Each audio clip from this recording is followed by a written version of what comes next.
Hello and welcome. This is week 47, day number 3 in a 1-year challenge of calling sellers and finding cash flow. So we are pretty much buying cash flow. But this episode today, we're going to be talking about why you should never buy a business that's for sale. That's not a good idea. Now, it can work, but I don't think that's a good idea. So we're going to be talking about that as we have been on our quest of buying cash flow. We pretty much are looking into businesses and real estate. So, all these little niches, and a lot of people talk about it on YouTube and stuff, but I think that they have something else that's their focus, which is like if you're buying real estate, everybody talks about wholesaling real estate. There's nothing wrong with it. We talk about it too. So we discuss those ideas here.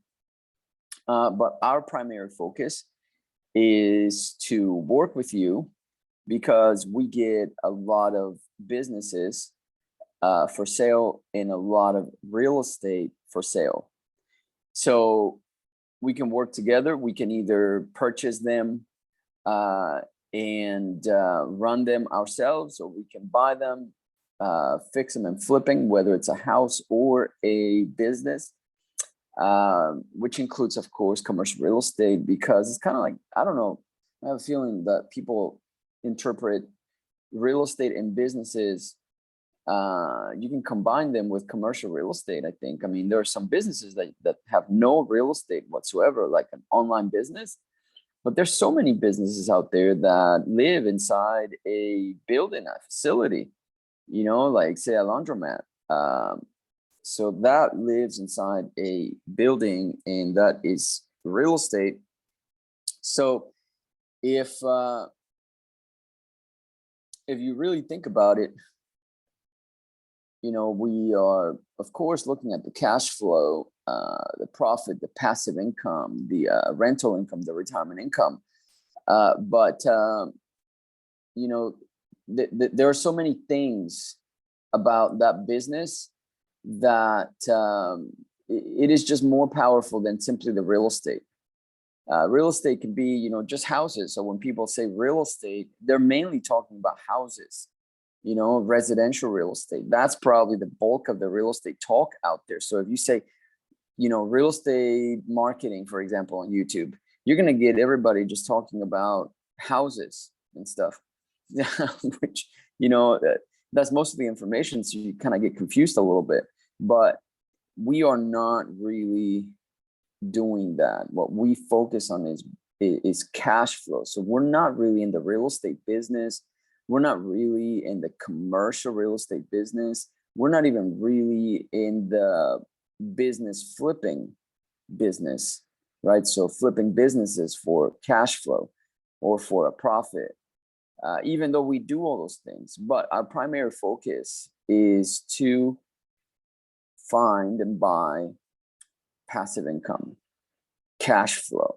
So we're trying to do that, and most of the time we're trying to do it with seller financing, whether we're buying a house or buying a mobile home park or a self-storage facility.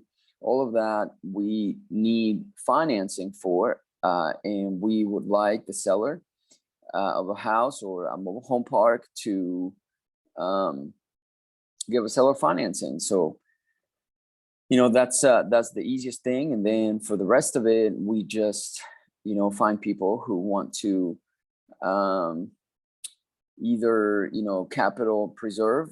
So preserve their capital because maybe they got windfall dollars and we're providing a service to them.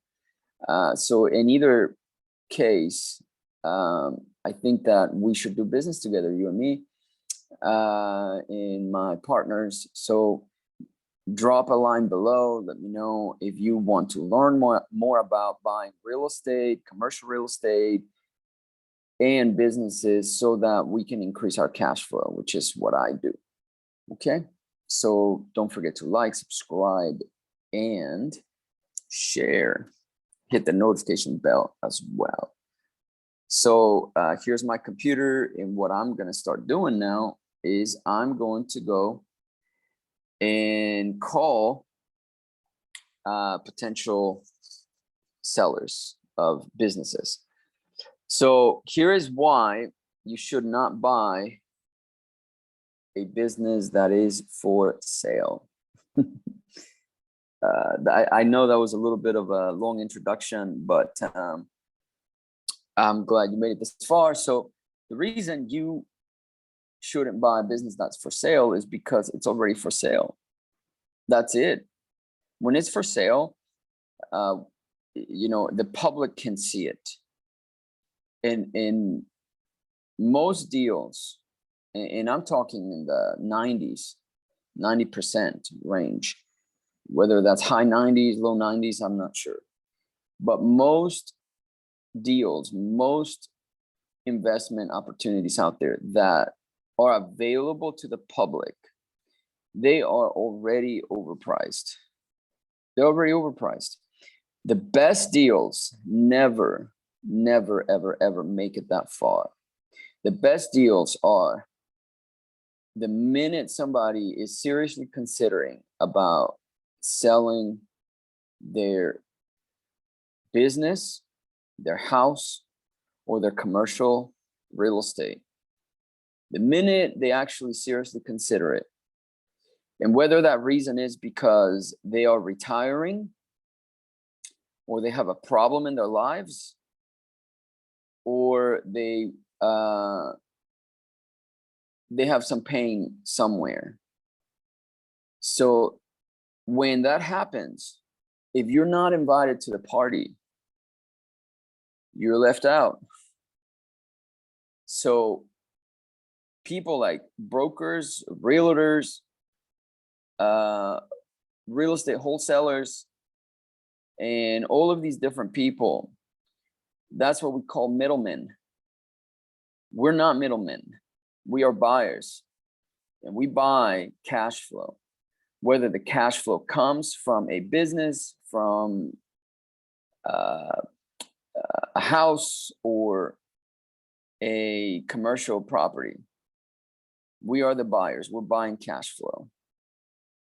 So when you think about it that way, if you are not right there with the seller at that specific moment, when the seller is making that decision because of something that is seriously making them consider selling, that's where you want to be. The only way to do that is to be in front of them.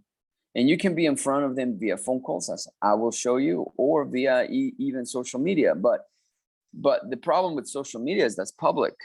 As soon as somebody tells you on social media that they are a motivated seller, then because it's a public forum, then other people can see it. And somebody will simply either take the lead from you, or the seller will realize that if it's a good deal, it won't last long. Why? Because money is always looking for a good home.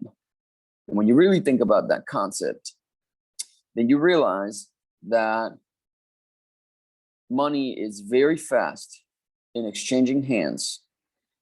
And the reason why money would exchange hands is because it sees a better home somewhere else.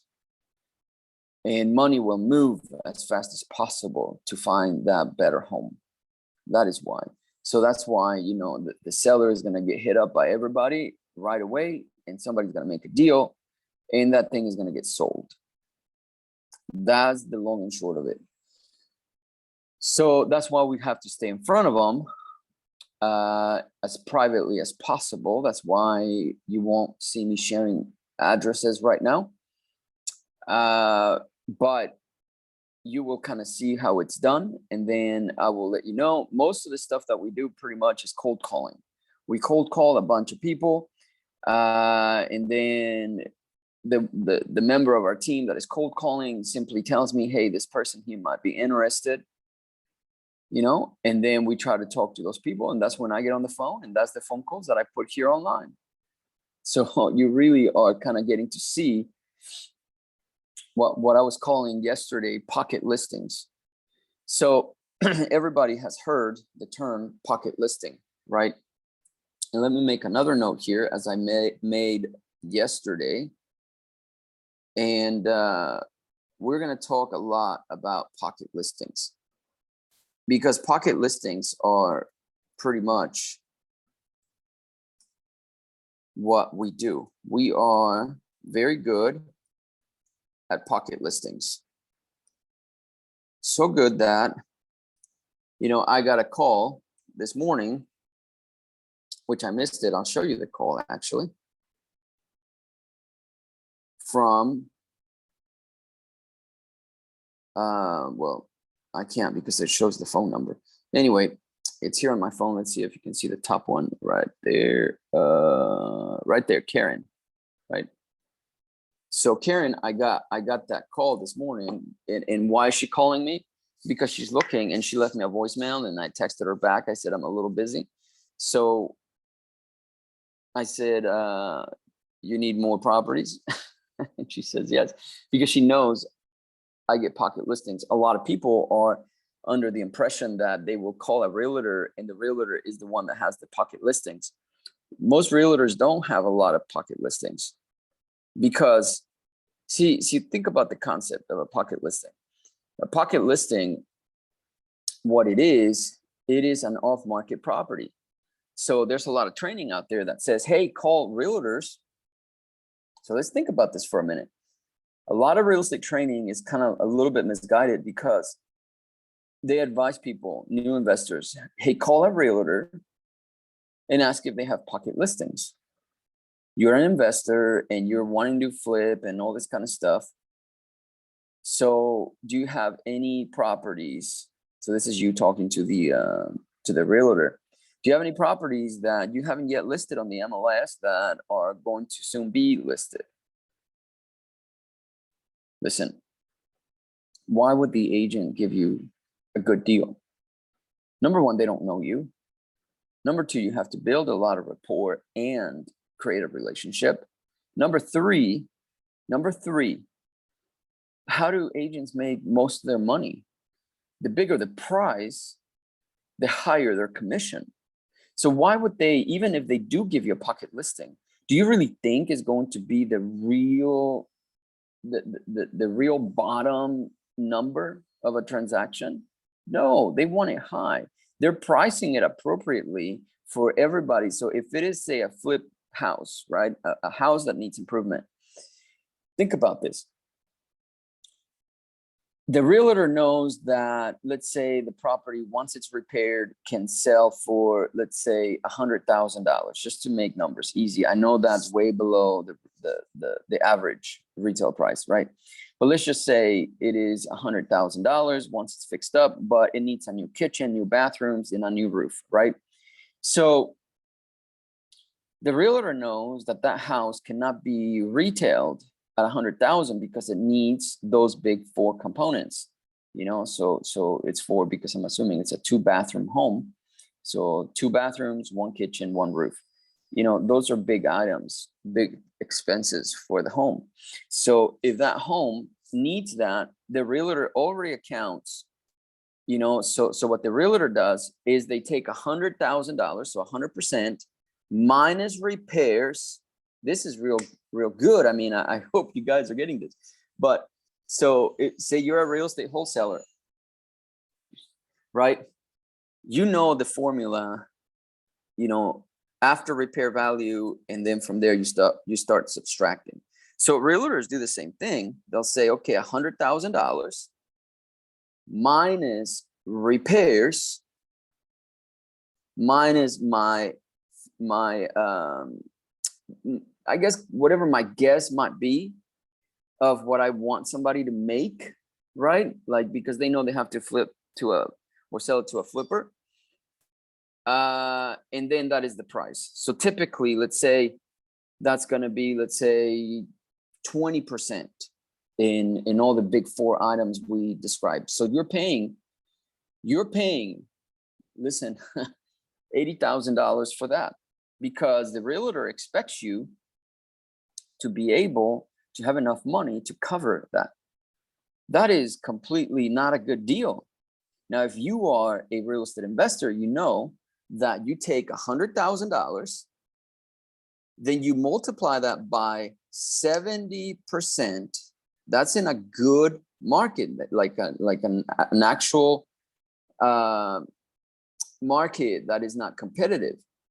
So, but let's just do that. So this is the 70% rule, right? So the 70% rule says $100,000 or 100% minus or ARV, right? So ARV after repair value times 70%. So that is 70,000 of a $100,000 home minus repairs, say 20,000, right?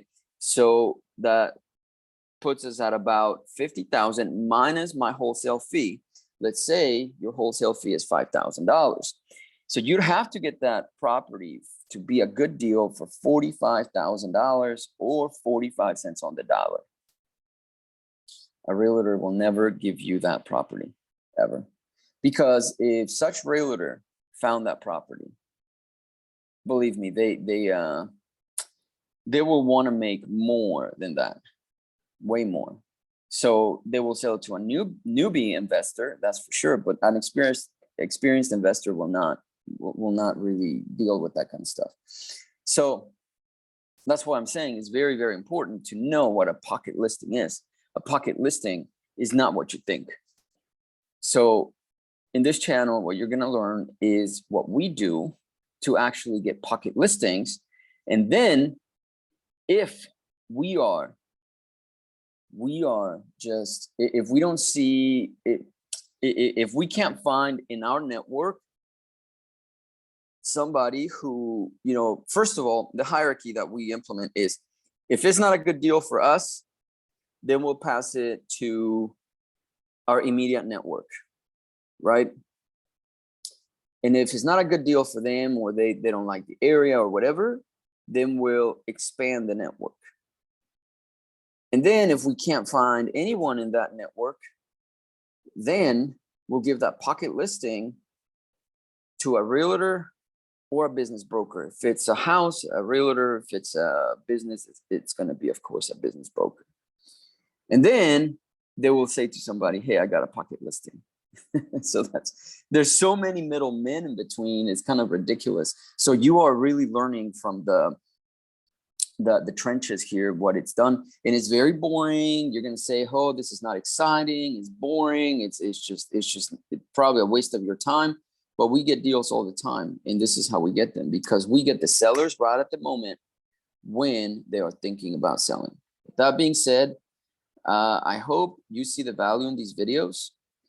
And if you are interested in our pocket listings, actually one step back, if that would be if you'd want to buy them. But if our goal is not to sell you a deal, our goal is for you and us to work together so that we buy a good deal, because we get the best deals, not the brokers, not the realtors, not our network, you know, which gets it before the last people, brokers, realtors, right? So we get it at the very bottom, at the very beginning of the deal. And that's why we want you to get involved, because we can partner on these deals. And let's say if we're buying a mobile home park, let's buy it together. You know what I mean? So it's because we're buying it at the best price possible, at the true wholesale price. And if, let's say, the seller actually wants retail for that property, then we're still getting a better deal than if we opened it up to the public. Why? Because we're not going to buy something at retail for cash, right? So what we'll do, we'll structure a creative finance structure, a seller finance structure, and that's still a very good deal, because before it goes to a business broker, because the business broker fits a business, we'll do their analysis so that they can make a fee, and then they will give the seller a number, a figure that now the seller cannot get out of their head. And that's what they want for the business. That's what they want. That's what the business broker said. And now the deal is killed. More deals are killed by realtors and brokers than anything else. That's why a lot of investors don't like brokers getting involved at all at the beginning stages. So I don't like that. But I love brokers and real estate agents because, you know, they're very good people to work with whenever we can't handle things ourselves. So that's a little bit of background. Eventually I will release videos where these little teachings and stuff like that at the beginning of my calls will go into just independent videos rather than putting them on a long training like I'm doing here today. But I think that watching the whole training and making phone calls is really going to build on what I've talked about. So most people will teach you, if you type buy a business on YouTube, which is where we are, if you do that, you're gonna get people that give you a 13-minute video, 7 to 13-minute video on A, B, C, D, step 1, 2, 3, 4, and stuff of what to do. But they don't show you them doing it, and they don't show you them doing it with you. So that's the difference from all of the real estate channels out there and all of the M&A channels out there, mergers and acquisitions. We're a channel that combines both, right? And we show you what we're doing. And then on top of it, we invite you to participate into what we're doing. So don't forget that. Let's go find some pocket listings for ourselves. Okay, so I'm gonna call our first target here. So this is a mobile home park. So I'm gonna go through the notes here really quickly to see where we are. We spoke. We sent her a bunch of text messages, never replied. Owns a park. I don't mention really too much. Let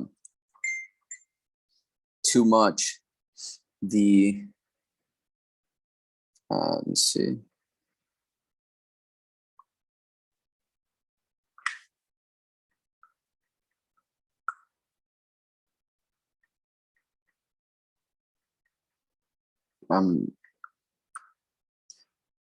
It's the middle of my workday, so we're buying businesses and real estate, and so I have to reply. So I apologize. So yeah, we made a bunch of phone calls, sent a bunch of text messages.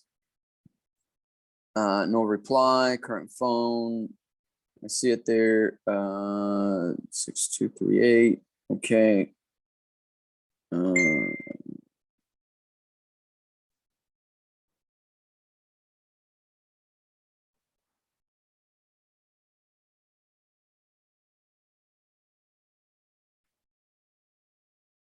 Awesome.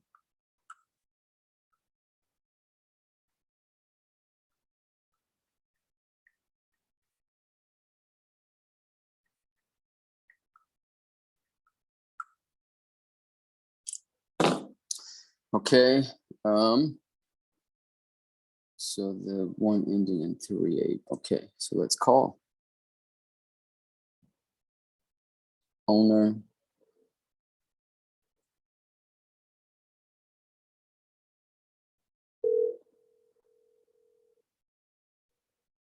Your call has been forwarded to an automated voice messaging system. 740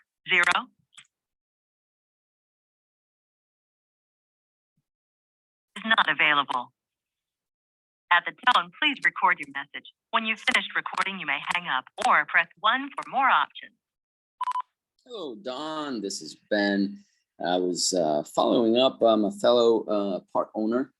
Wanted to reach out to you and see if we can connect, see if we might be able to work at some capacity, do some business together.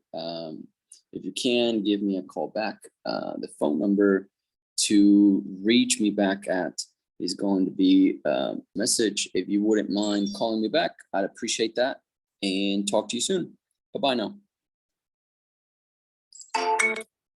This is the boring part. This is going to be like all day all day I do this, and all day we are calling and getting voicemails and talking to people who are not interested. But if you look at the profits, I mean, you know, we can, on some deals that we don't keep, we can connect them with an actual buyer, and that process is called wholesaling. And so we're wholesaling commercial real estate, right? In that scenario, and you can make $100,000, you know, for just assigning it to somebody, because that's just the numbers in the game. So that's why we take a lot of time to do this stuff. So don't forget that this is not like a activity that, oh, you're making sales like all the time. I know that there are channels out there that they want to show you only the good, but they don't show you the bad and the in between. But we do. So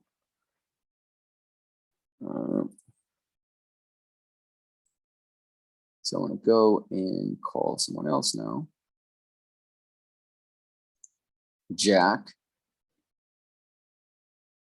This particular park is okay. Eastern time, so that's all I'm checking. He's an owner. Okay, let me just kind of see.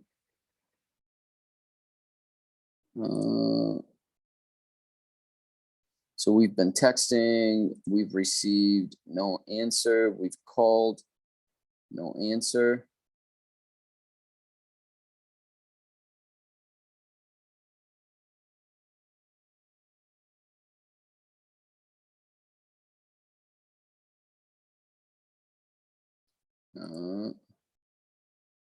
We've emailed, no answer.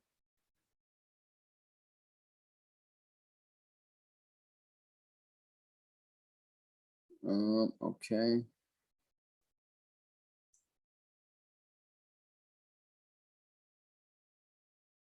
Stevenson.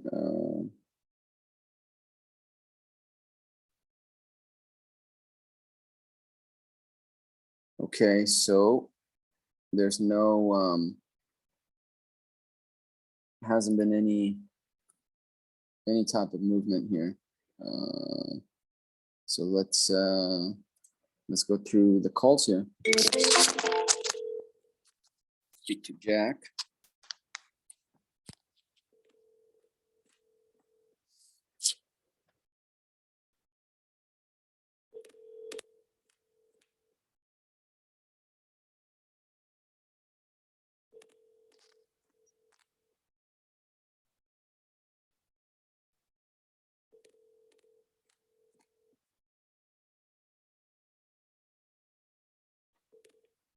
Your call has been forwarded to an automatic voice message system.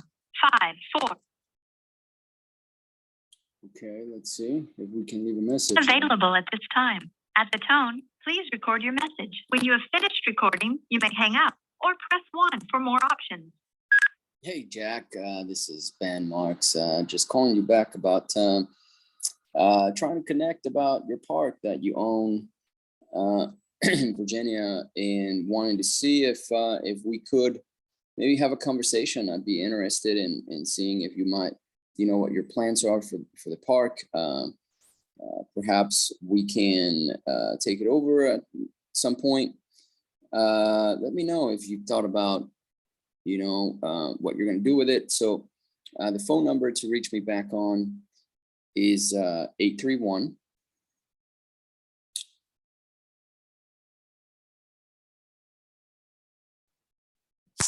Yeah, so that is the name of the game. I'm going to try another line that he has. Let's see.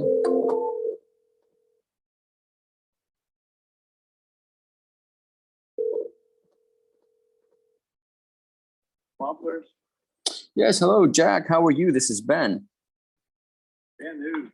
Yeah, Ben Marks, I was just calling you back about hopefully connecting with you about your park if you still own it there in Virginia.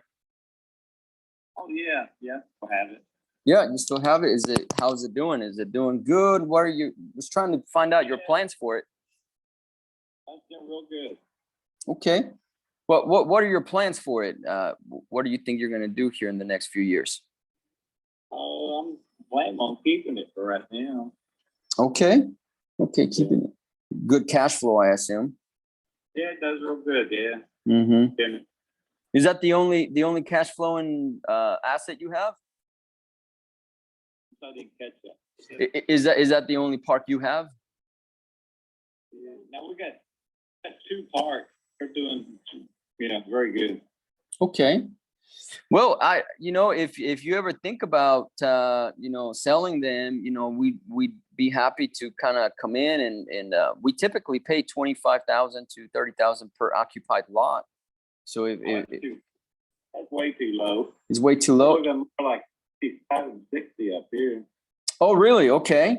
Okay. Yeah. So the cash flow Yeah, does you're support that? And I don't mind getting robbed at the bank sometimes, but like being taken advantage of it. Oh, Way no. too- Okay. So you'd be at 60 per lot, per occupied lot? Yes, sir. 60. Okay. Well, let me if it'd be okay with you, I can do a little bit more digging, and if that is something that meets something that we want to do, I mean, would you be open to talking a little bit more seriously about it? Yeah, you can do some figuring there and just drop me an email if you would. Okay, let me kind of verify your email here. It sounds like he was at the park, so that was great. So let me gather my thoughts here real quick.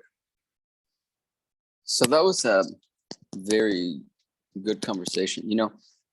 Just so you guys know, sometimes I get a phone call or whatnot, and I have to pause the video or the live stream because I just got a call from my lawyer about a business that we're buying, and so they were asking me specific details, like leases. So we got lease increases, the seller's private contact information, and then their attorney and all this kind of stuff. So so sometimes I have to pause the video and then have to get back in the mindset, but that is just because I am showing you live what we do. So I made the notes here. He's a very nice man, Mr. Jack. He wasn't really interested in selling. He has two parks. He says that his parks are worth $60,000 per occupied lot. Told him that I would speak to my team to see if we'd be interested in that. So, and then I'm keeping track of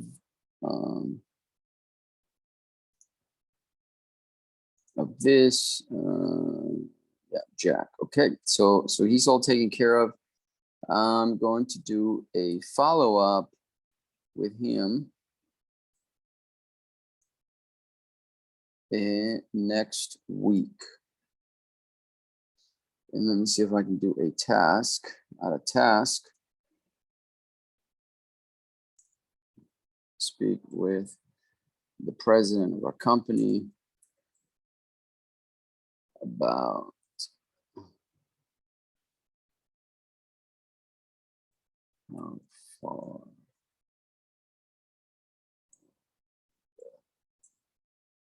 how far these numbers are.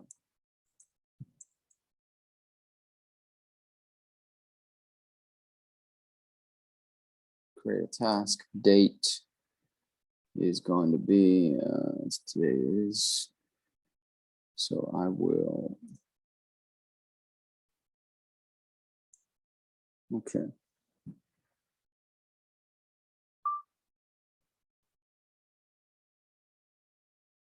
Okay.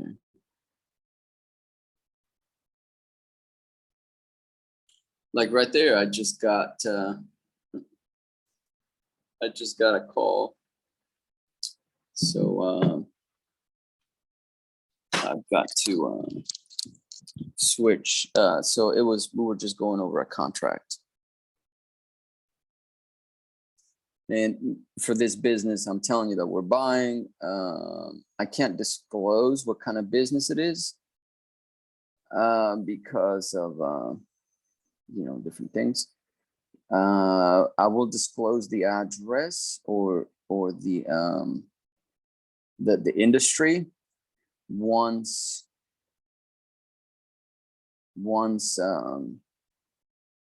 things are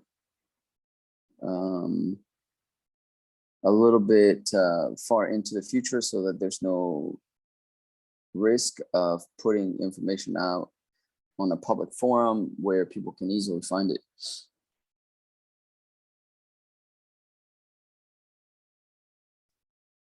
Okay.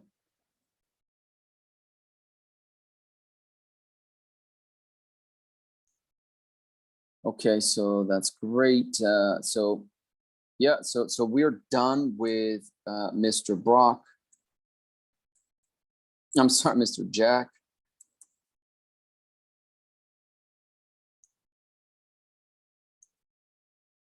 And let me move on to the next park. I spoke to Ignacio. He mentioned that it's a big trailer park, 42 rental units are occupied. He mentioned that the income right now in this property is $30,000 a month. He's asking $4 million. He said that it's really good income, but he's getting old and sick, and it's time for him to retire. He mentioned that he doesn't really want to talk about it over the phone.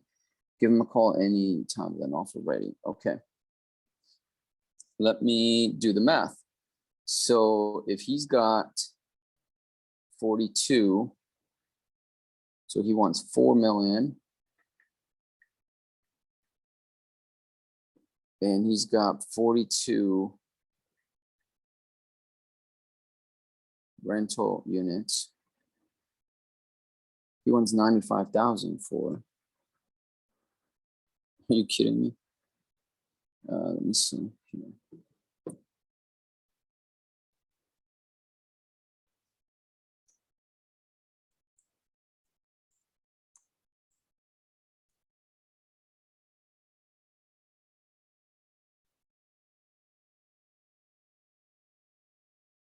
I'm gonna go and take a look at the address real quick.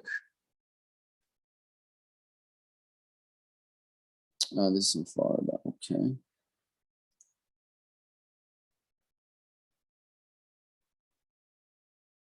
Okay, I can see it.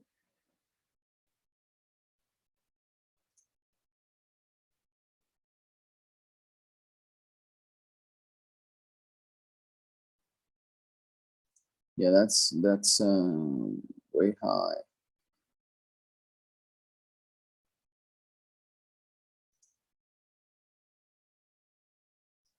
Okay, let me see where it is exactly. So I'm going to take a look at the map real quick to kind of see the aerial shots. And that lets you sort of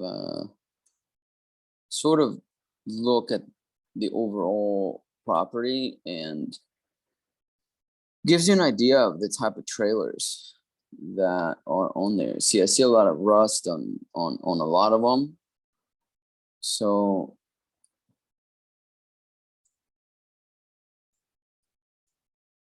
let me actually see. Let me see if I can find him.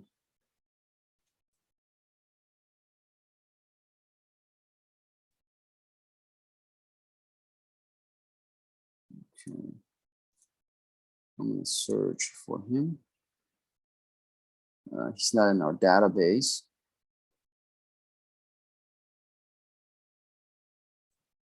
Okay. So he's wanting 95,000 for. So let me call him.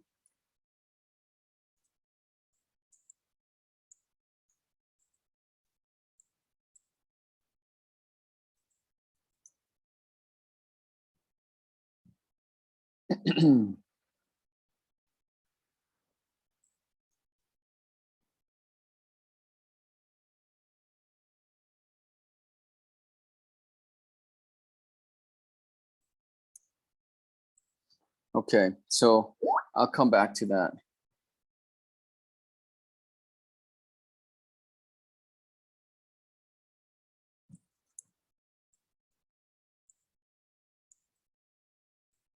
Okay, I'm gonna call this guy now.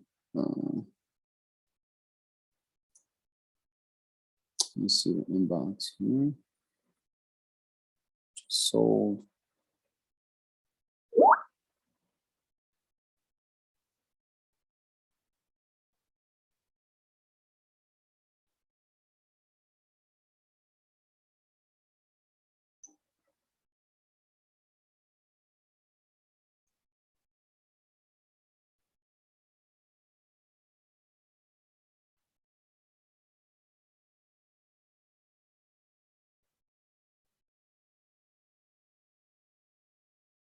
Okay.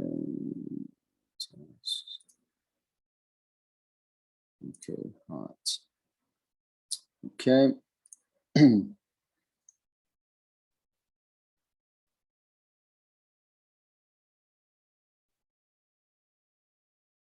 Jack. Okay, so let's do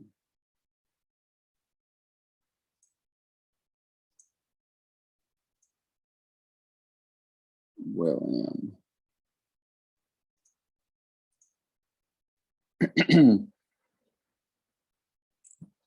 Okay, so this is a different one. This is mobile home park.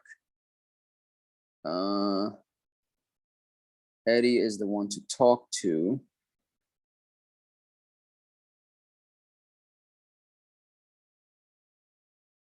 Owned it for 80 years, 37 or 38 acres, 8 blocks from Oceanfront Convention Center. So this is in the East Coast. Okay.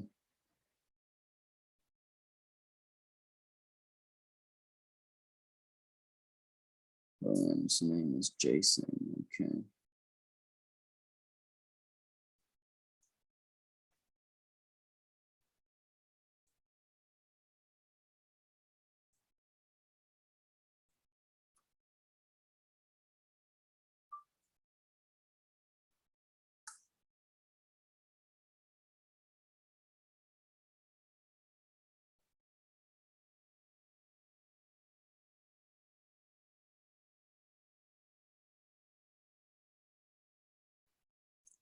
Okay.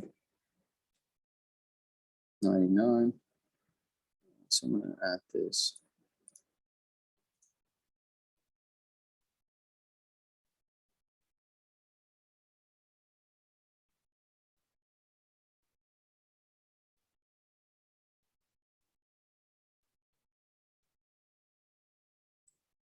Add a phone number. I think this, like that. Okay.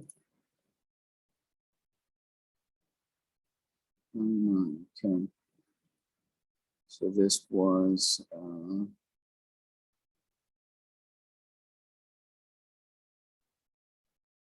so they've owned it for 80 years. Wow.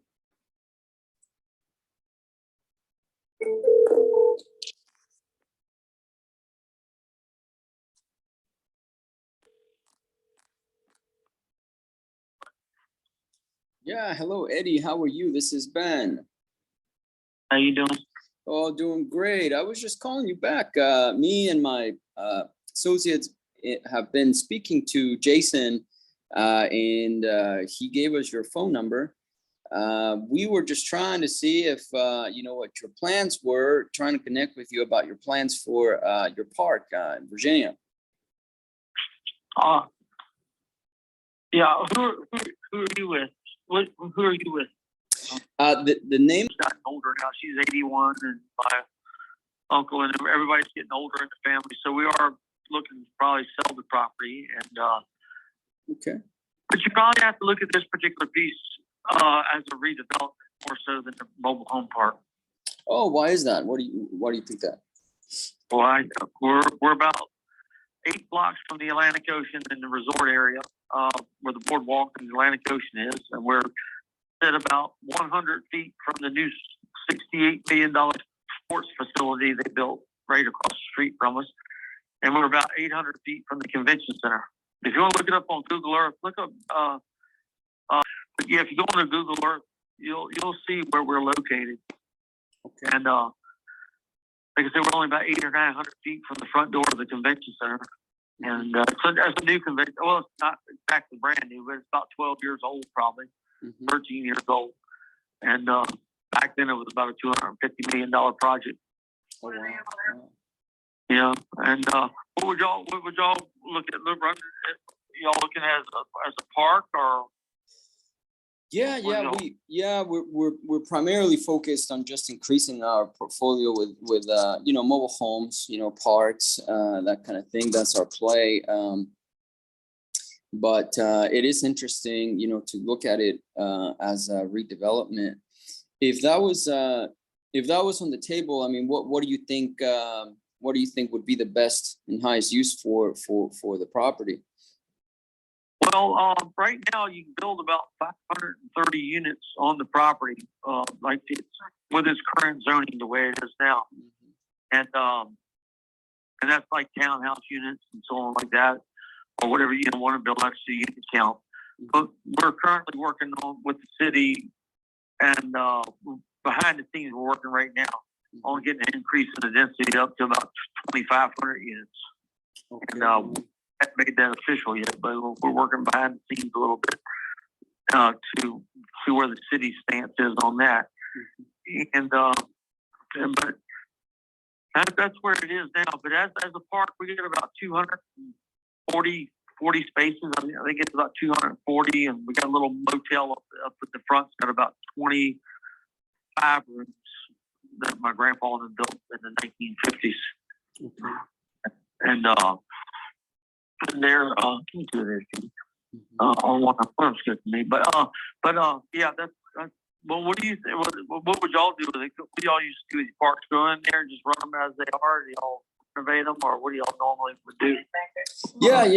Pretty much improve the park. That's pretty much what we do. We improve the park. If a lot of people have older homes, that kind of stuff. So and most people, they've been operating parks for a very long time. So a lot of modern things that can be implemented typically are not. So that's pretty much what we look for. But of course, good opportunities we look at, and this sounds interesting. Let me ask you about the hotel. So do you have the hotel is up and running right now? How is that hotel doing? Oh, what we do is we don't really run them by the night anymore. We just run them by the week now, because to go along with the park, because like I said, everybody's gotten older. We've been on the property for about 80 years. Wow. And the park for about 75 probably. And we upgraded all the water and sewer back in 1996. We went through and put new water lines and sewer lines in. Yeah. 96, I think it was. And how many parks do y'all have? You have 700 spaces, you said? 700 units. Where located, Leslie? Where are y'all located? In California, or where are y'all located? So they're all spread out, Midwest, like Texas, Oklahoma, Missouri. So we're thinking, like me personally, right now I am in Florida right now, as a matter of fact, looking at a few units. So we're being aggressive as much as we can be, with the market the way it is. But that's another topic for another day. Where's your home? Where's y'all's home office? Where y'all based at? San Francisco. San Francisco. Yes.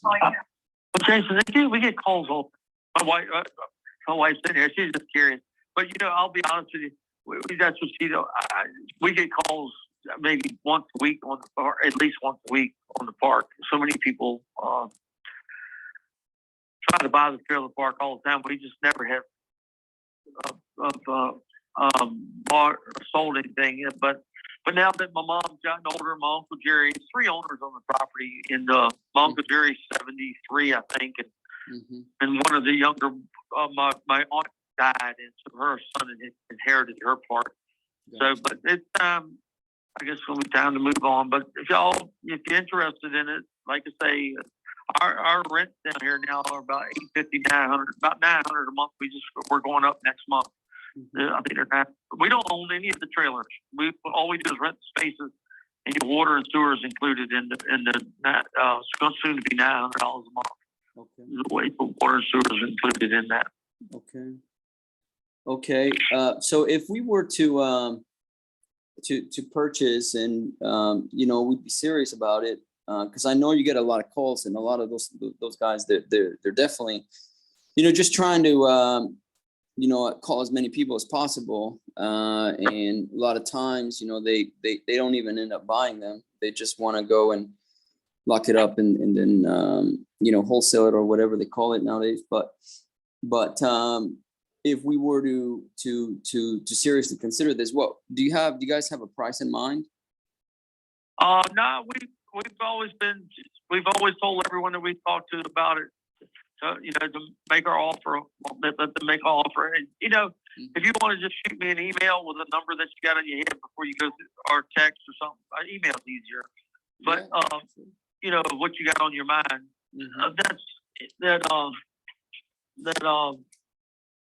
that may be, you know, if you want to do that instead of making, you know, going through all the aggravation of writing up a big old contract and everything. That's right. Because I can tell you, you know, whatever number you got in your mind, I can tell you within, you know, a few minutes. Anywhere ballpark. And I assume you have no debt against the property either, right? Minimum debt, minimum debt. Minimum debt, okay. Yeah, because we bought one of the kids that inherited their part. We bought one of the brothers out. Yeah, that makes sense. Yeah. Yeah. So yeah, what's your email address? That is really interesting. He gave me his email. I mean, they have these 2,500 unit increase in the density. I mean, he was really giving me a lot of private information, so I had to stop the recording there for a second, because of course we don't want this information out, and to protect their privacy and everything else. But the gist of it, increasing some of the density here to make it a more valuable piece of land. However, the price would probably go up. Some of the keynotes here, I'm gonna type on here, use voice to text.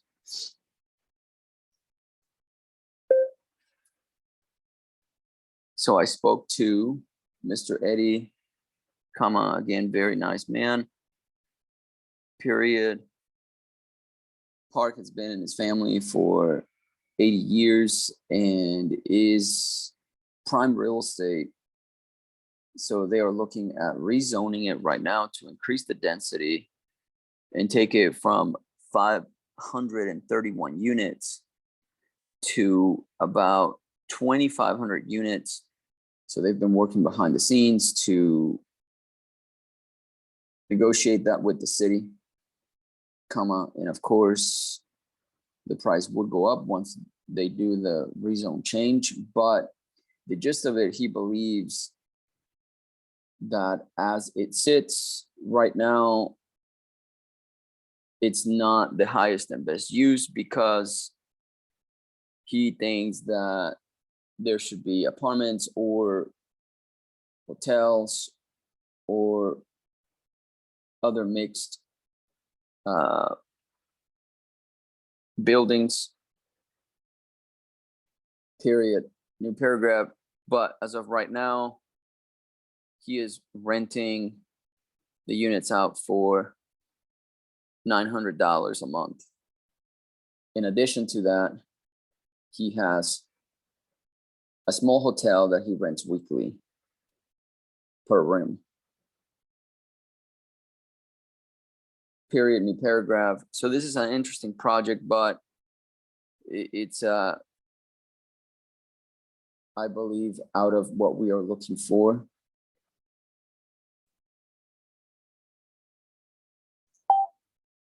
Okay.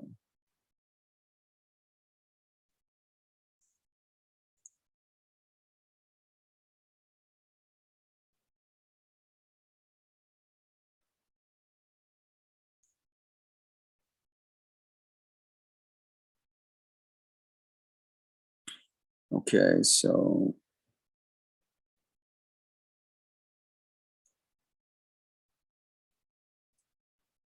okay, owner and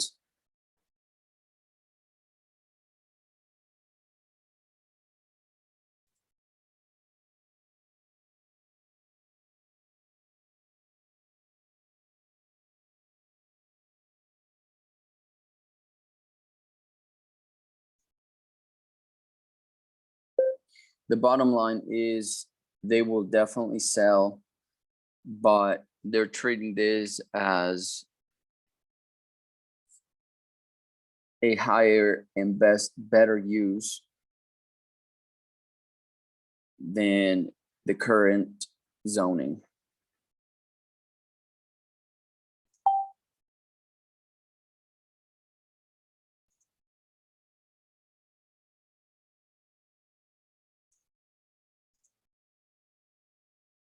And want us to pay for that. Okay.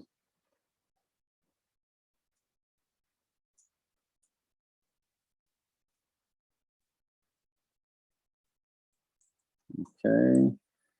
So I'm going to go and I'm going to put those notes here.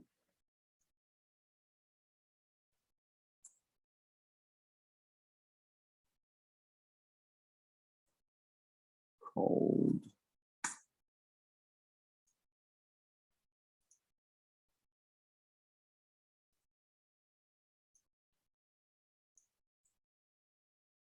Okay.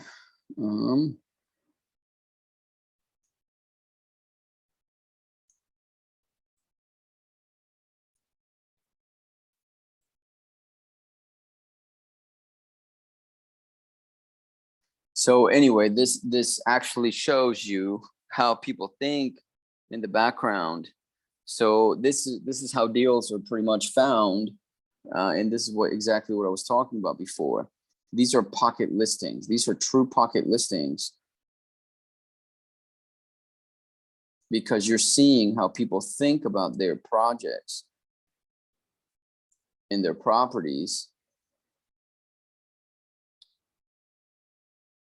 And so then they will go hire a realtor, you know, but we want to make sure that they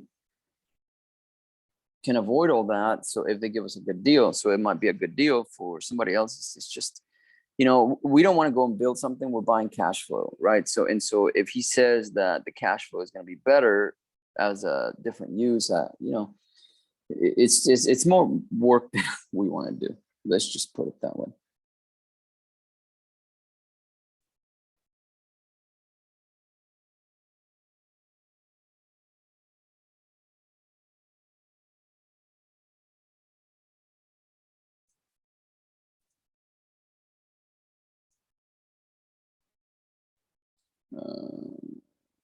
Go in here.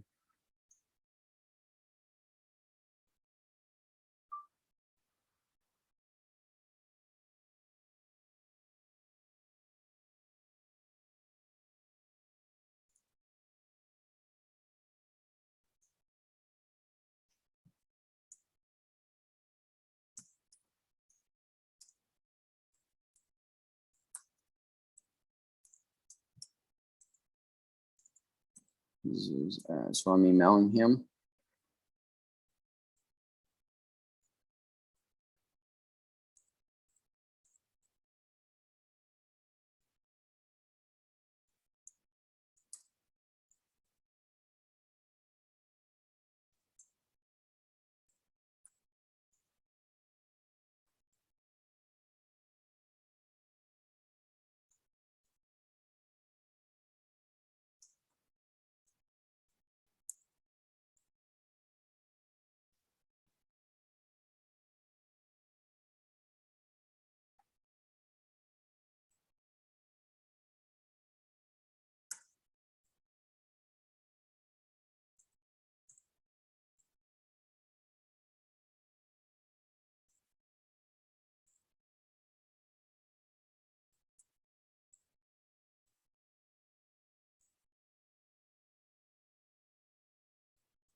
Okay.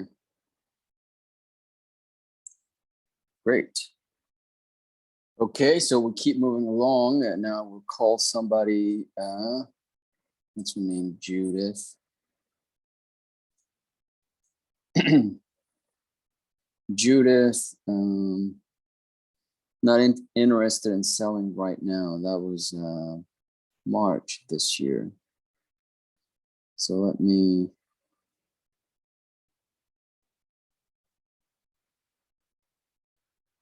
So let's make sure that these notes are already taken care of. Yeah, that's taken care of.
Okay, so just reading the notes here, they've owned it for 15 to 20 years. And they have at least 60 to 70 lots.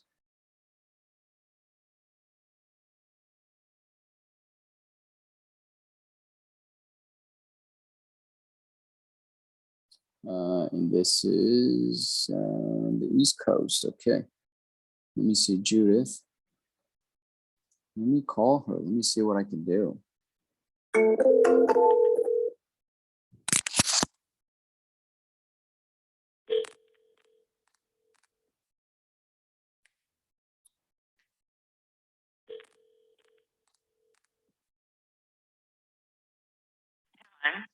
Hello, Judith. How are you? This is Ben.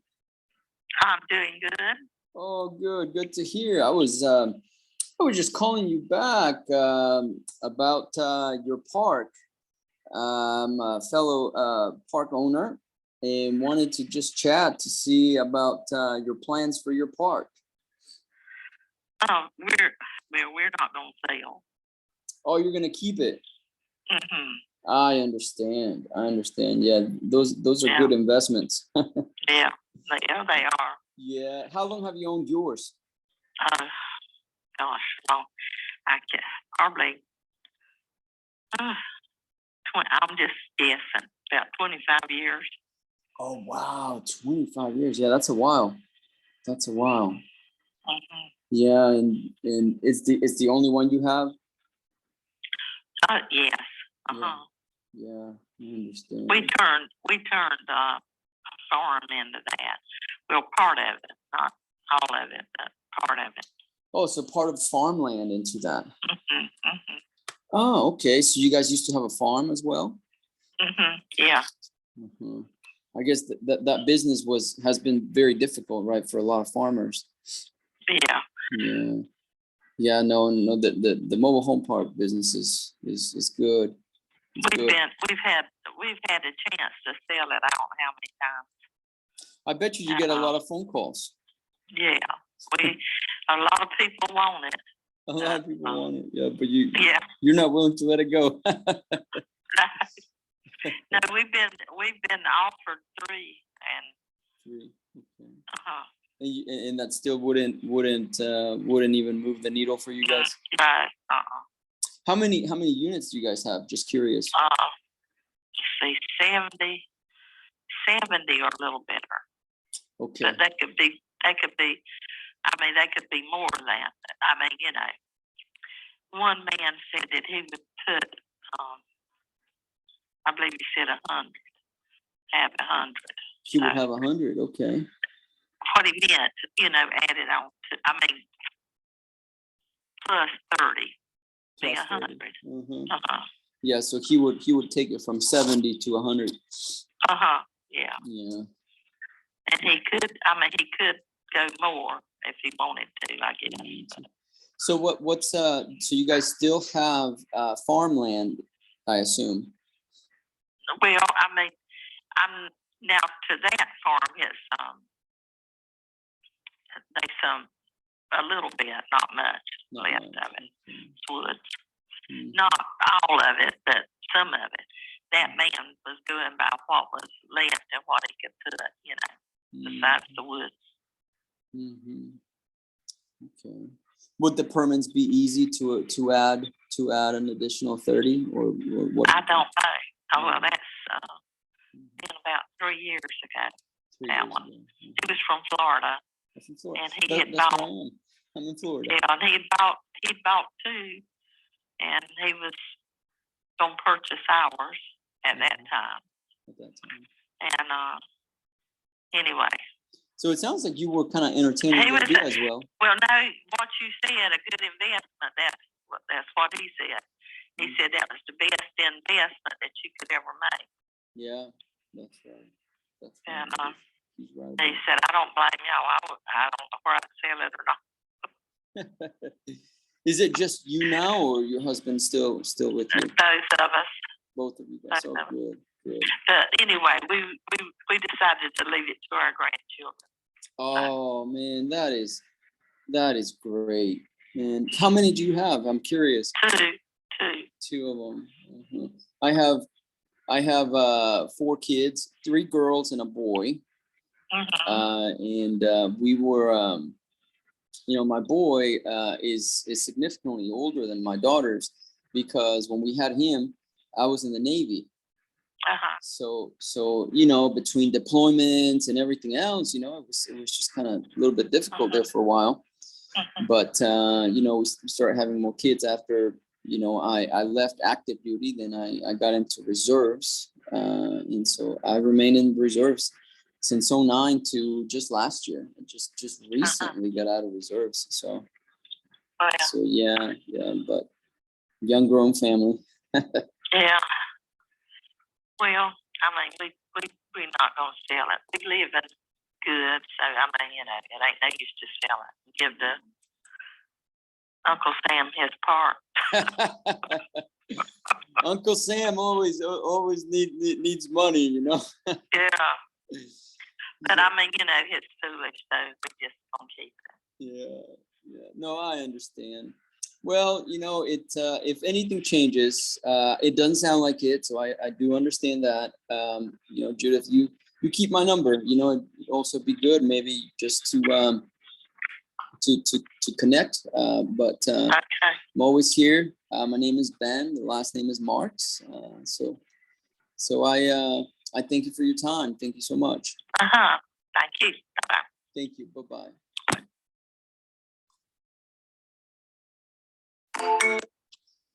It is so nice talking to there's quite a difference between homeowners and park owners. These are like great people, to talk to.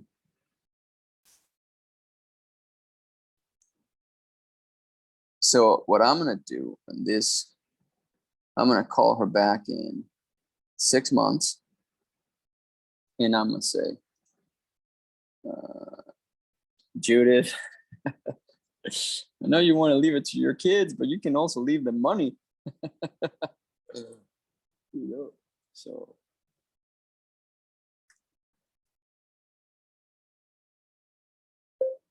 they are pretty certain that they are going to keep the park. She said that another investor had offered them $3 million, and that wouldn't turn the needle for them because they're going to leave the park to their grandkids. Period. So it kind of just implied things may change in the future, and we'll keep up in touch with them, period. The gentleman offered them 3 million and they have 70 units. So that makes it what? That makes it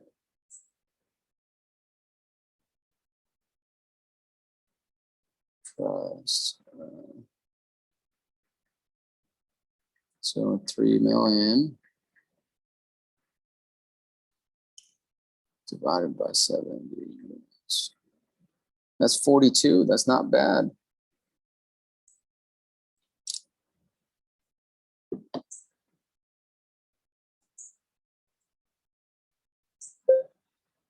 So that would be about $42,000 per unit, period. New paragraph. So we sort of just remained friendly, and I will get in touch with them a little later.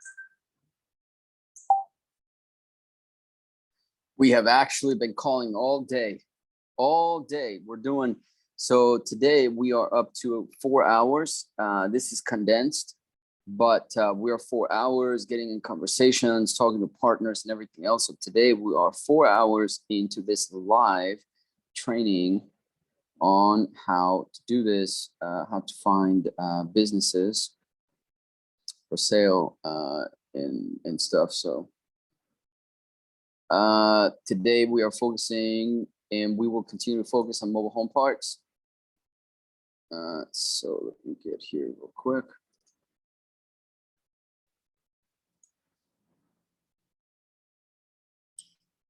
So, okay, let's get the next one going here.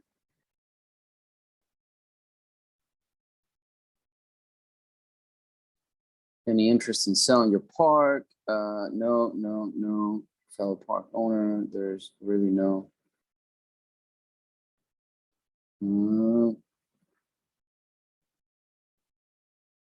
Okay, so this is an owner. All right, I don't think anyone has connected. Okay, so 666. 1 minute. 1 minute long. So I'm looking at the conversation length here. So okay, let's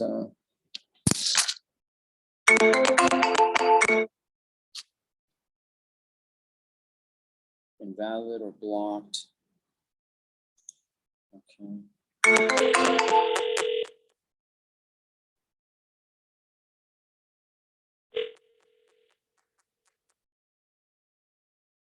Fort Lauderdale.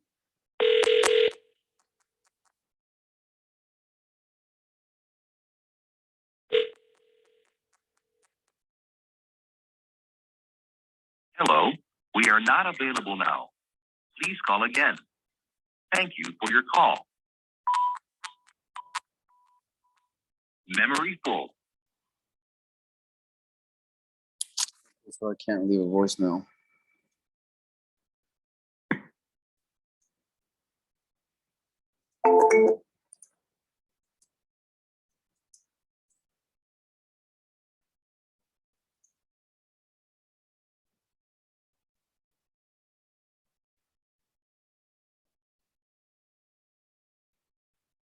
Okay.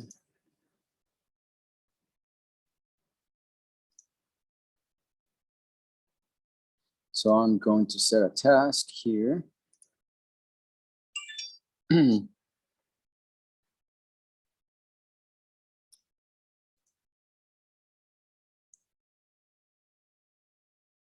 Month today.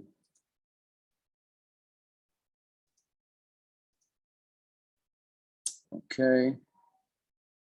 So let's see. William, everyone calls him Harold. 30 minutes. This is January 2023. Let's see. Will Moore call it? Mr. Lewis? Hey, this is Will. No, I'm a mobile home park operator. We're calling to see you guys have any plans for your park on Gordon Lane this year? Plans like what? What plans? I guess we've got about 700 lots, and we're looking to buy 100 or 200 more this year. And Okay. So that's good. Sandra, okay. So what did he say here? 3 of them all together.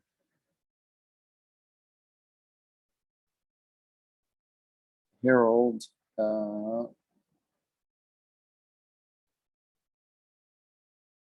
okay. Mom passed away and Joe passed away.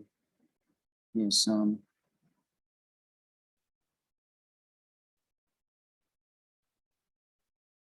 Okay. And that number was 1915. Okay.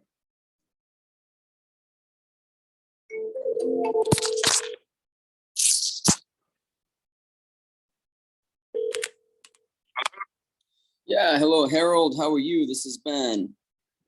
Hey, Ben, how you doing? Oh, doing fantastic. Thanks for asking. Was just calling you back. You had spoken to my partner Will about a few months back about your park, and you guys were kind of getting together to see if you guys had made a decision about selling it. Yeah, we made a decision. We decided to keep it. You decided to keep it. Okay. Okay. So that sounds good. It's still so it's in South Carolina, right? So I imagine the rents are pretty good there. Oh, yeah. Yeah. Yeah. Yeah, it's a good business. Is that the only park you have? That's the only one we need. That's right. Yeah, once you do that, I mean, we're still looking, to see, because we have 700 units. Yeah, I know. So we want to add, hopefully get to like 1,000 before the end of the year. So we're like being a little bit aggressive right now to try to find a little bit more. Do you know anyone that might be open to selling? Maybe some other owners that you might know? I know the Moors down here on 701. They own one called Paradise Lane. Okay, Paradise Lane, you said? Right, it's down 701. Uh-huh. Right before you'll pass a black church, then there's where Bobby Bobby passed away and Curtis too with cancer. Oh, but, no. Both of them were 60 years old. 60 years old. Oh man, that is so sad. My dad had cancer, so both my parents actually died of cancer too. My mom passed away when I was, still younger, but then my dad passed away. The thing about him is, I was deployed. I was in the Navy, and I got the Red Cross call, and they couldn't let me come back because I was deployed at the time to the Middle East, and I just couldn't make it back in time. So anytime somebody mentions cancer, I'm like, it just really grabs my heart. But so, man, I feel so bad. So Bobby's the one that passed away then. Yeah, Bobby and Curtis, they owned it. They had 2, one's called West Cherry Woods. They sold it, but Paradise Isle is the one that they got now. Okay. All right. So how far are they from you? You said? Less than 2 miles. Less than 2 miles. Okay. Yeah.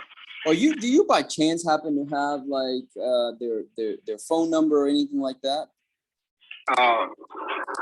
Well, ever since Bobby passed away and Curtis passed away, it's listed in Ginger. I just called her Ginger Moore. But Ginger Moore. Okay. Yeah. Okay. So who should I be looking to talk to then? Ginger? Yeah. Okay. She's the one in charge of it now. And she owns it now? Yeah, she owns it now. Okay. Well, I appreciate it, Harold. Listen, if you ever do decide, keep my number. I'm gonna give them a call. I'll have a Okay. conversation with them, and then I'll let you know. Because if we end up buying theirs, we're gonna be neighbors, so might as well get acquainted too. Well, that sounds good to me. Okay, Earl. Well, I appreciate your time. I'll let you know what happens. Okay, so save my phone number. I will. Thank you, sir. Talk to you soon. All right. All right. Bye-bye.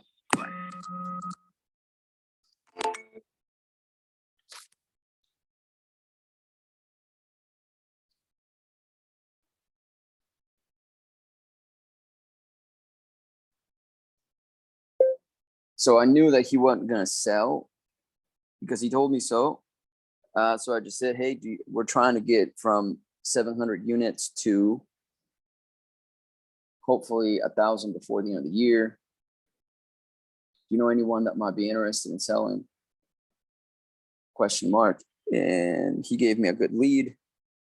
So I'm going to be investigating that lead here soon. That is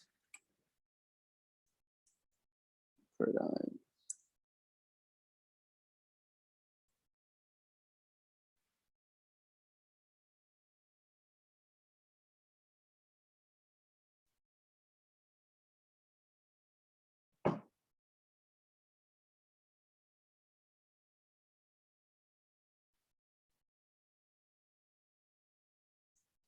Bobby.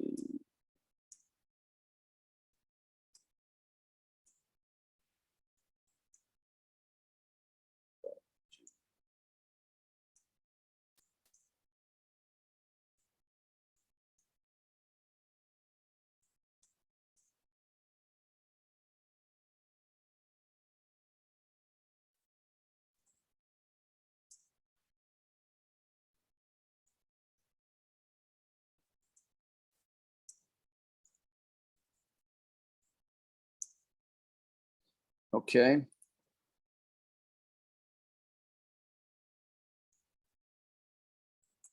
So I'm going to go here and put them right where they need to be.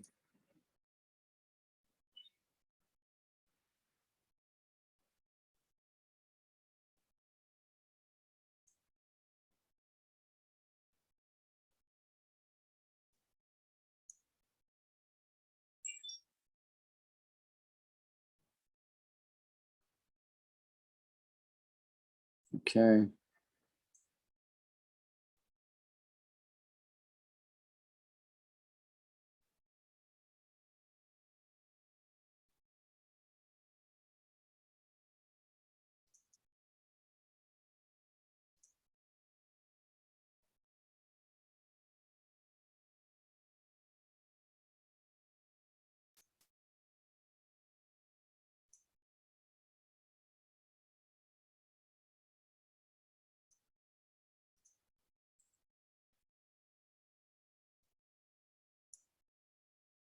Okay, so I just gotta finish the follow-up sequence here because this is how you get mobile home parts.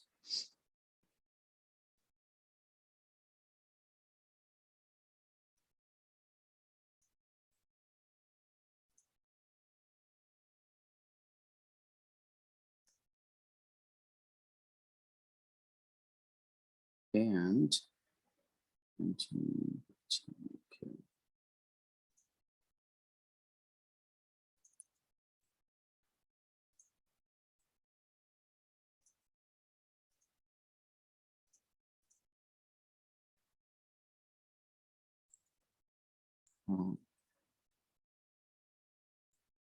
Scrolling. Referral. Okay. Okay, perfect. So I just got to stay super organized. So I create a sheet. I have a conversation. I put it on the sheet. Don't take my lead. Let's work together instead.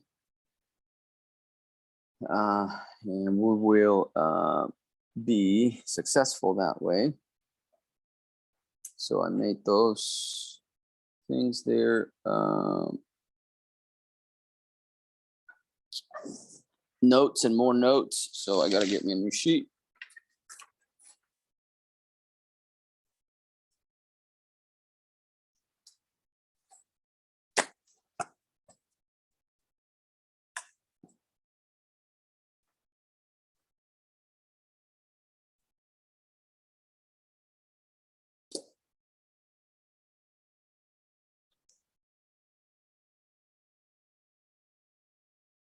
Okay, so follow up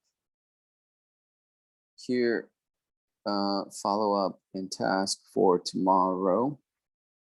No, actually today, 1 day follow up, and then find call referral. That is going to be today. Create task. Okay. So we're going to do that right now. Okay, so nothing like that. Number.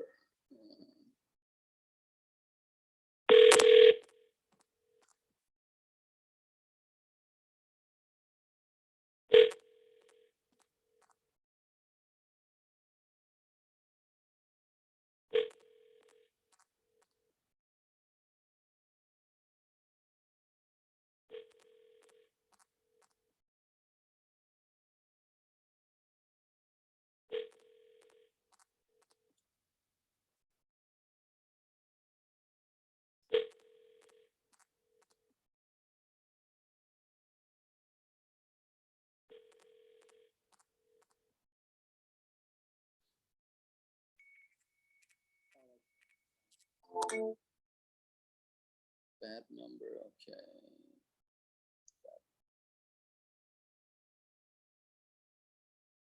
Okay.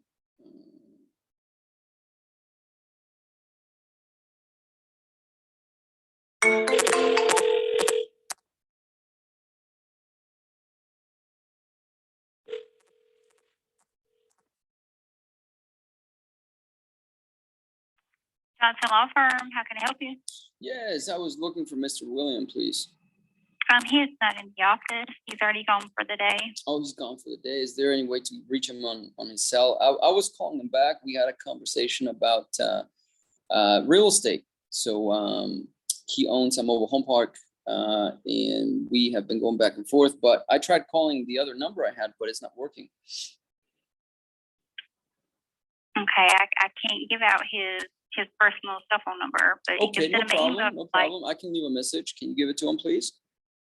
Yes, let me transfer you to his voicemail, okay? Okay, sounds good. Hold, please. Thanks.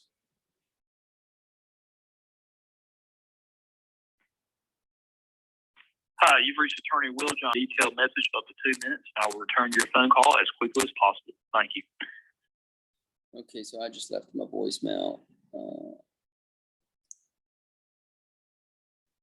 And I will schedule him in about a month.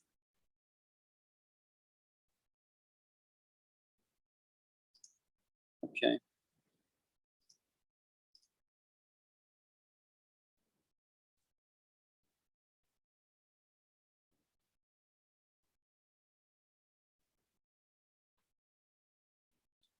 Okay. Park leads. Okay, so let me see this one here, review it real quick. We've been emailing him. Let me see if there's any significant conversations. No. Text message. Board of directors somewhere.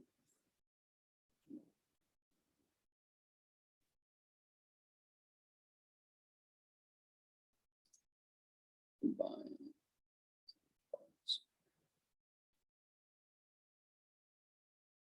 North Carolina. Okay.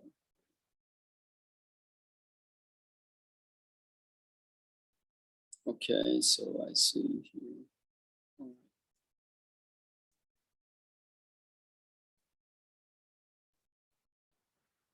Travis, okay.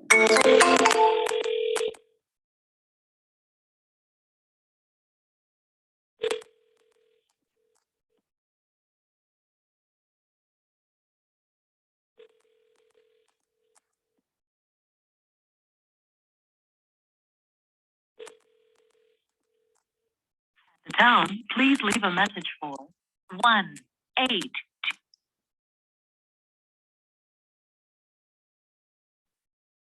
Record your message at the tone. When you are finished recording, press pound. To cancel, press star. Hello, Travis. This is Ben. I was calling you back. We had chatted a bit about your mobile home park in North Carolina. I was just calling you back to see what your plans were. I know last time we talked was, you were kind of thinking about contemplating whether to sell it or not. We are actually trying to go from 700 units to maybe add another 100 or so here in the next couple months or so. And so wanting to see if perhaps we can help you out and purchase it from you. So if you can, give me a ring whenever you get this message, phone number to reach me back.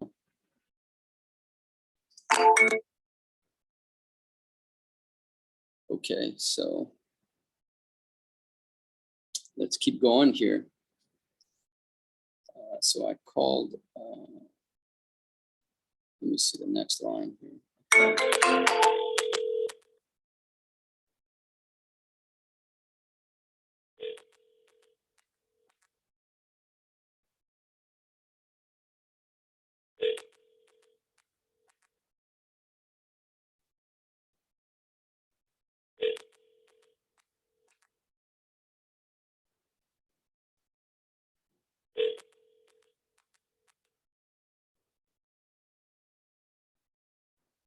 This mailbox is not currently accepting messages because voicemail has not yet been activated. Okay, no answer.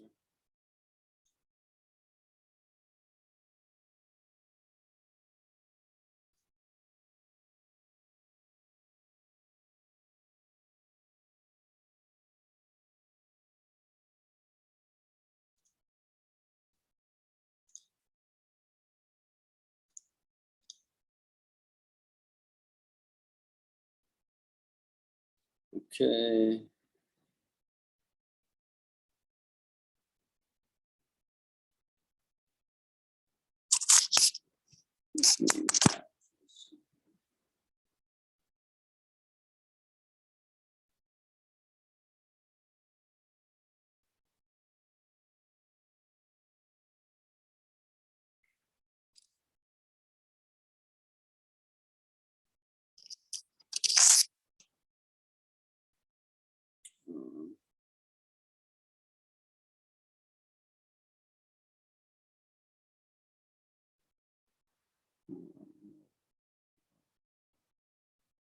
Okay, so 3 minutes. What is the gist of this? Boys are responsible for decisions. It's 47 lots. Okay, North Carolina. Oh, this is great. It's in Terry.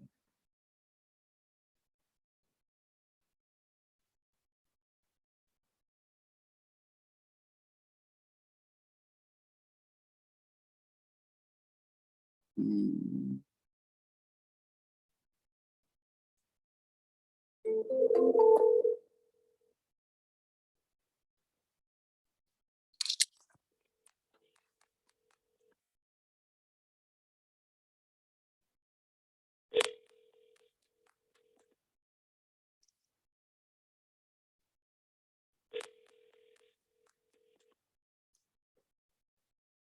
Hello, we are not available now. Please leave your name and phone number after the beep. We will return your call. Hey, Terry, this is Ben. Just calling you back. Wanted to see if you were still interested in talking about the future of your mobile home park. If you can, give me a call. I mean, I'd be very interested in speaking with you. We are actually, paying top dollar, to be honest with you, for parks in North Carolina. So if you can, give me a call when you get this message, phone number to reach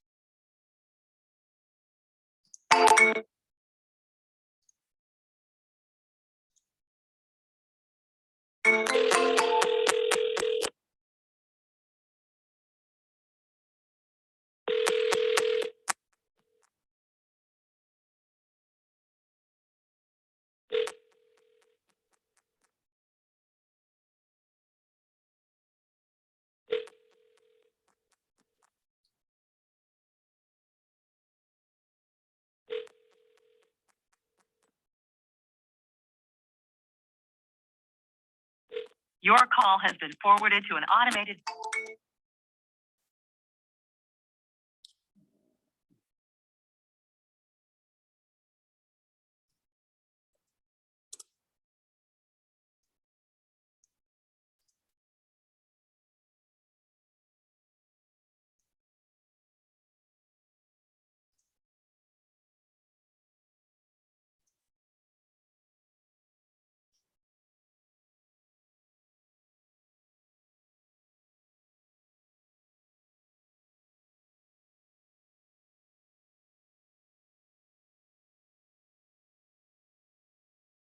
Okay, so I'm looking at, we've been doing this all day today. I mean, this is a few hours long training here on, again, how to buy businesses. But the official title for our video is, what's our title? Let me find it here. Why you should never buy a business for sale. That's for sale. That's because you can't find a good deal that way. That's why. So what we're doing today is what you should be doing to find good deals. If you're not doing this every single day, then you're not finding pocket listings. Somebody else is going to be in between, and there's nothing wrong with that. It's just that these are the best deals, and that's how we source them. I mean, you heard the conversation earlier that I had. I got a referral. I'm going to go and look her up and then give her a call.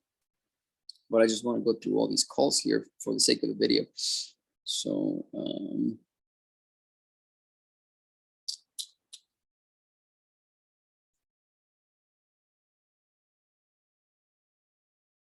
okay.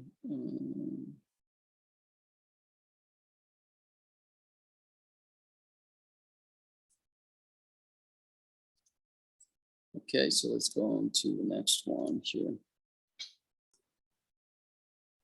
Okay, James. Let's see this guy.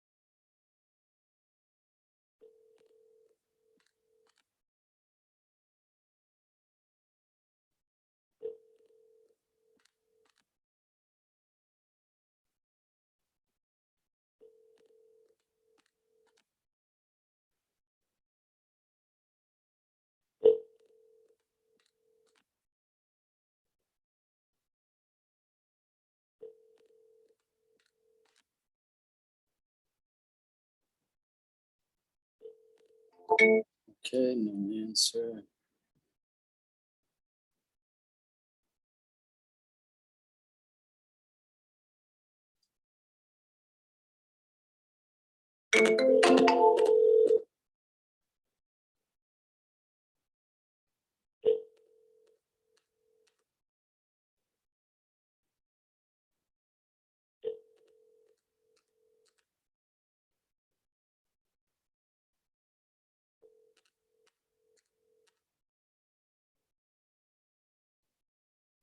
This is the home of Patty and Jimmy Fun. Please leave us a number and a message and we'll return your call.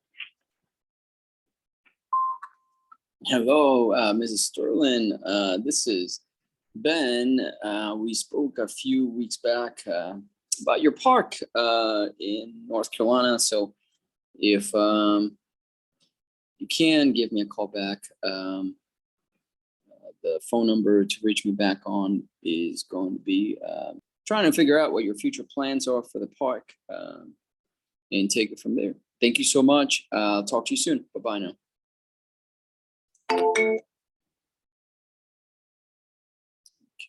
done.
Okay, so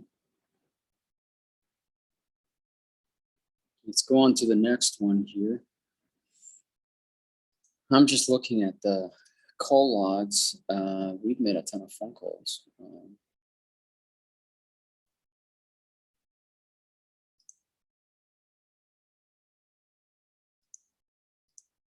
James, let's see James. 70 lots, just 6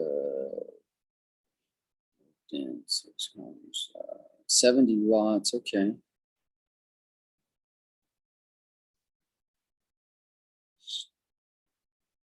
So who's this? Hello? Hi, James. Yes. This is Connie from Elkhorn Group. How are you?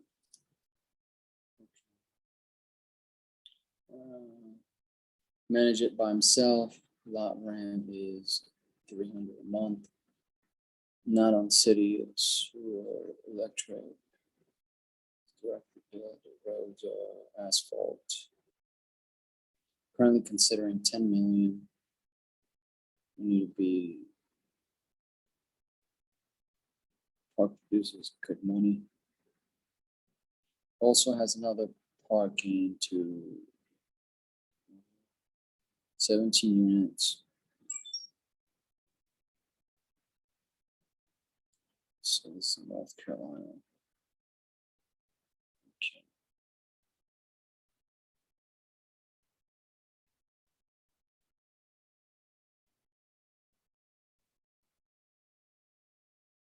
So he wants, so I'm gonna have to do the math here.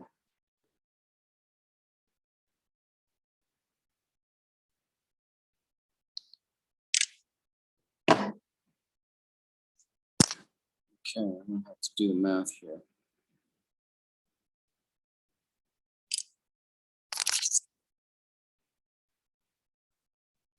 Okay, so if he's got 70 lots. Okay, so we got.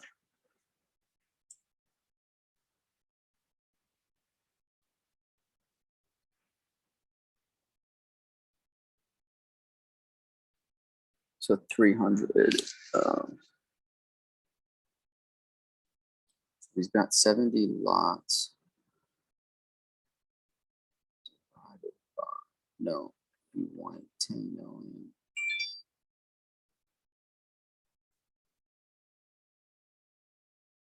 Divided by 70. $142,000 a lot.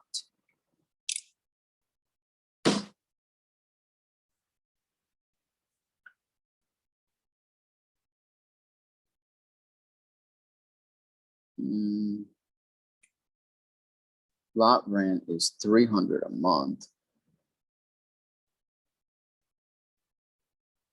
That's very high. I mean, that's terrible.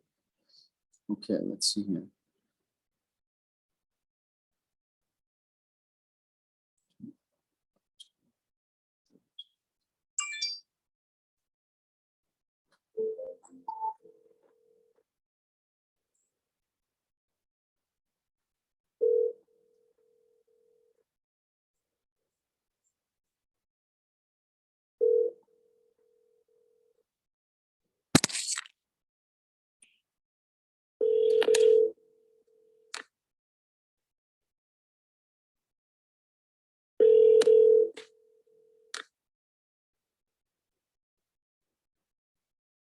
Your call has been forwarded to an automated voice messaging system. 7 2 is not available. The mailbox is full and cannot accept any messages at this time. Goodbye.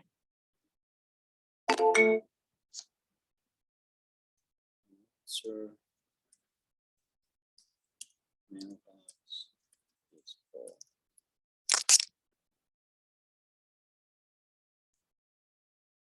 Roll on. 7.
Okay, no answer and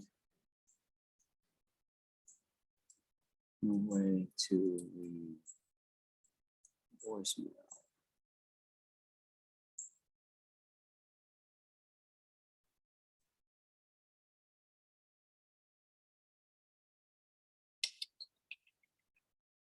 Two weeks.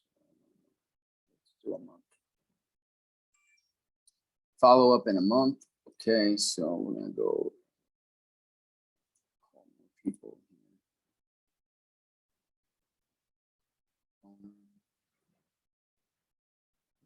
Daughter-in-law at okay. Had a birthday. If we call in a year, it will be another birthday. Well, yeah. What all this, Miss Brad?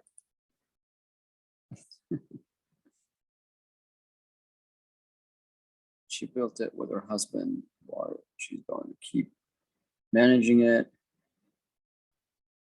and her 3 kids will inherit it.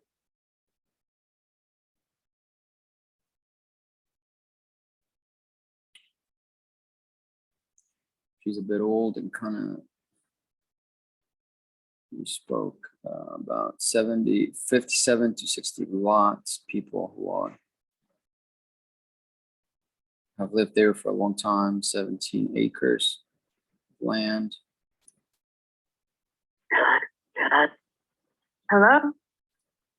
Okay.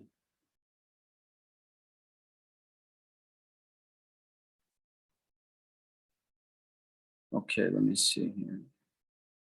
Etta sounds older, so. 2, 2.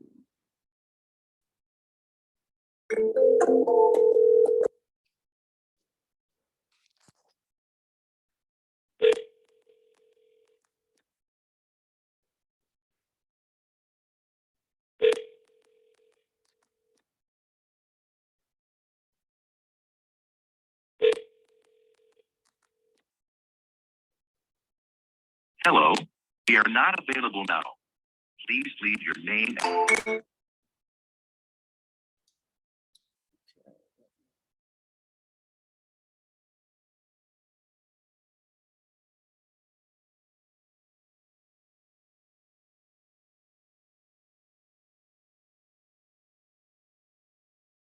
Seven, 5, 7. Okay, so let's try a different number here.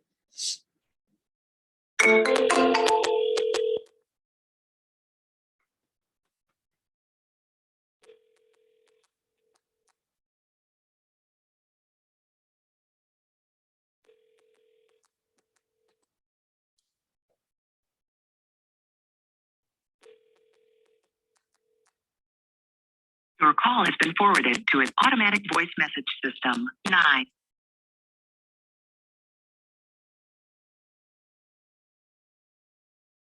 The tone.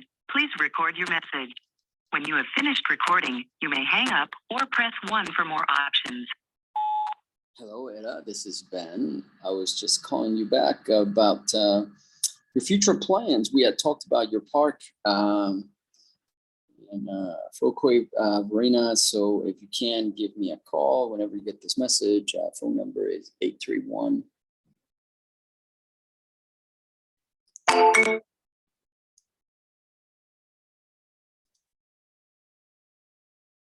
Voicemail. Okay.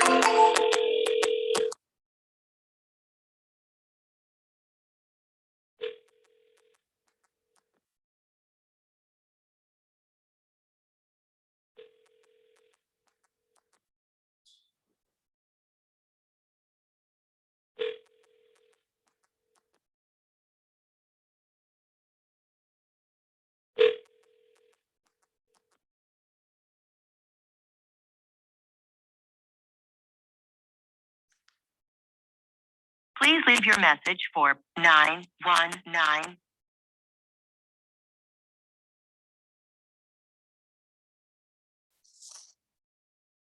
Hello, Etta. This is Ben calling you back. We chatted about your mobile home park. If you can, give me a ring back whenever you get this phone number. Talk to you soon. Thanks.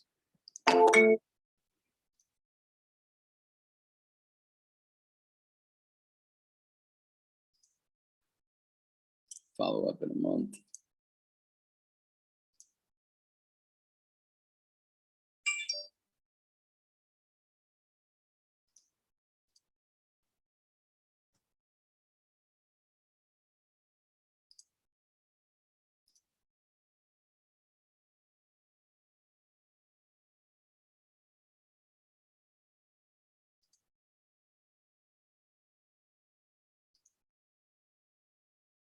So,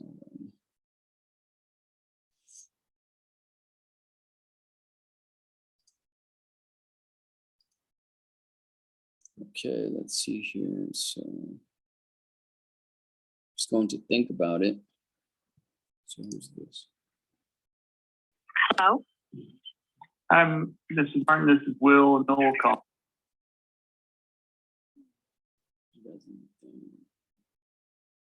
She doesn't think that that's what she wants to do. Okay.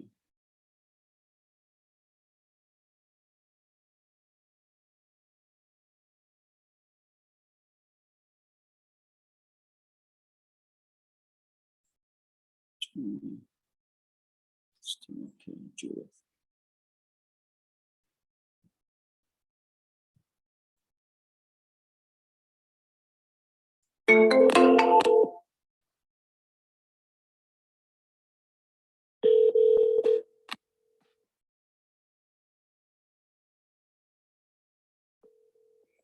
Hello? Hello, Judith. How are you? This is Ben. This is the testimony of Marie. Ben? Yeah, Ben. How are you, Judith? Good. Oh, good. Good to hear. I was just calling you back. We had a conversation a few months back about your park and wanted to see if you had made a decision at the time. You told me that you were going to think about it, whether to sell it or not.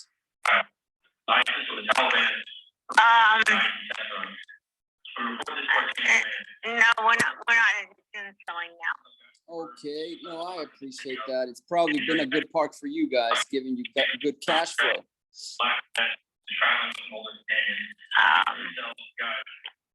Yeah. Yeah. Do you know of any other park owners that might be interested in selling? No, No, I don't. you don't. Oh, I can appreciate that. Well, you know, I'd like to stay in touch if that's okay with you. Sometimes things change. All right. I said I'd like to stay in touch with you if that's okay with you. Yeah, that's okay. Okay. Yeah, all right. Sounds good, Right man. Now, a couple years we might be interested in it. In a couple of years, no Okay, problem. thank you. You got it, man. Have a good one. Okay, bye-bye. Bye-bye.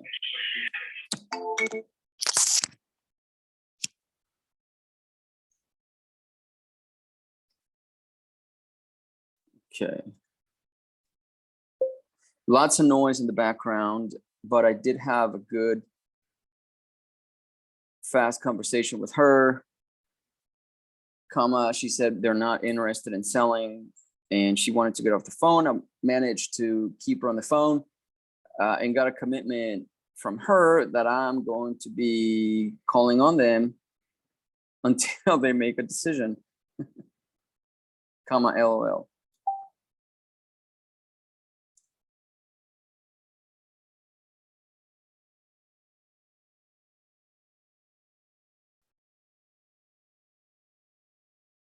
Okay. So that's good. So I am going to do this and I'll set them up for a month as well. Okay. So I think we are going to leave it right there, you guys. That was, I think that was a great conversation.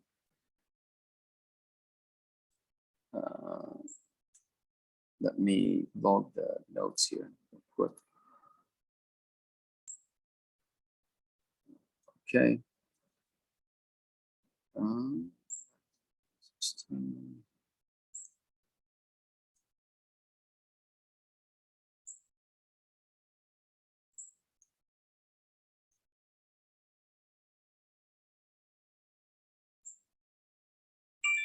Okay.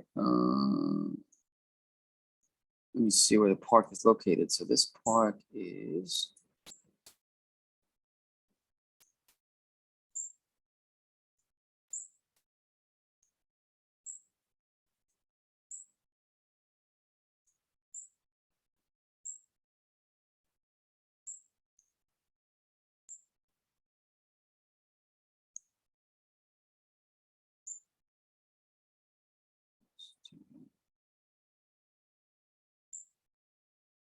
Okay, so anyway, her name is Judith.